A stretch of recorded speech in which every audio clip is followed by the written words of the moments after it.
I grew up Asian American in the South. Let's talk about it. This is a topic I've actually wanted to bring on here for a while now.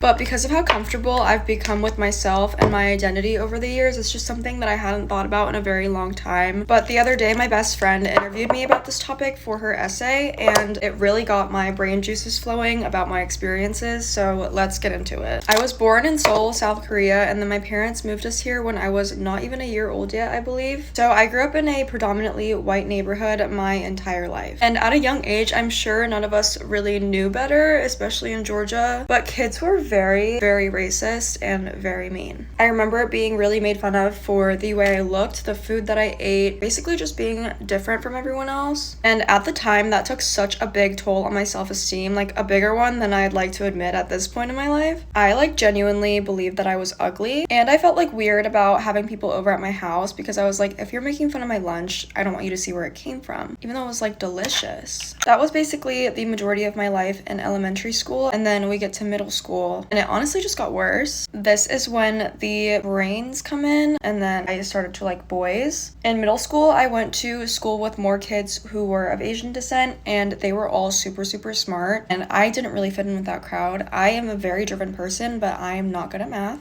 by any means, or science. So basically, I never felt like I was smart enough to hang out with them, but then I was too Asian for my American friends. Exhibit A, we would literally go to the mall and take pictures, and then my friends would be like, you look really Asian in that one. And I was like, but I am. And what's wrong with that? And then my self-esteem really took a hit because after that phase of my life, I started to like boys and they didn't even look at me. Also, to preface, I was very mentally unstable in middle school because I also had a lot of stuff going on at home. So when I was 12, my parents ended up getting a divorce and we moved to a different school district, but it was in the same area. I just knew I was going to be going to school with new kids, so I was like, this is my chance to form a new identity. But I did this by overcompensating in a different area. So I wore a lot of makeup, or I tried to be a lot funnier than I was. It just I really wasn't truly being myself. Then in high school, boys finally started to like me, and I would literally let them manipulate me so bad until I got to senior year. The only thing that I was focused on was that the boys started to like me. I wasn't thinking about anything else within that scenario. So you can imagine how that went.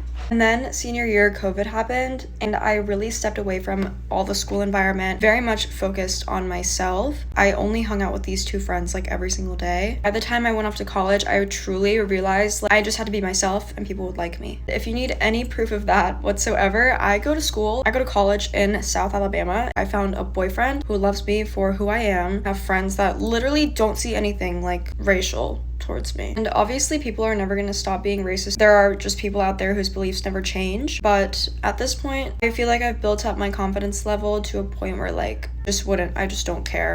I just want you to know that I'm not posting this to undermine anybody else's experiences or spread hate towards people that I grew up with. It's just that I want to spread awareness for people who are going through the same thing and help them feel comfortable in their identity and their cultures. I could talk about this for hours, but I have to go to class. I love you guys so much, and I hope you have the best day.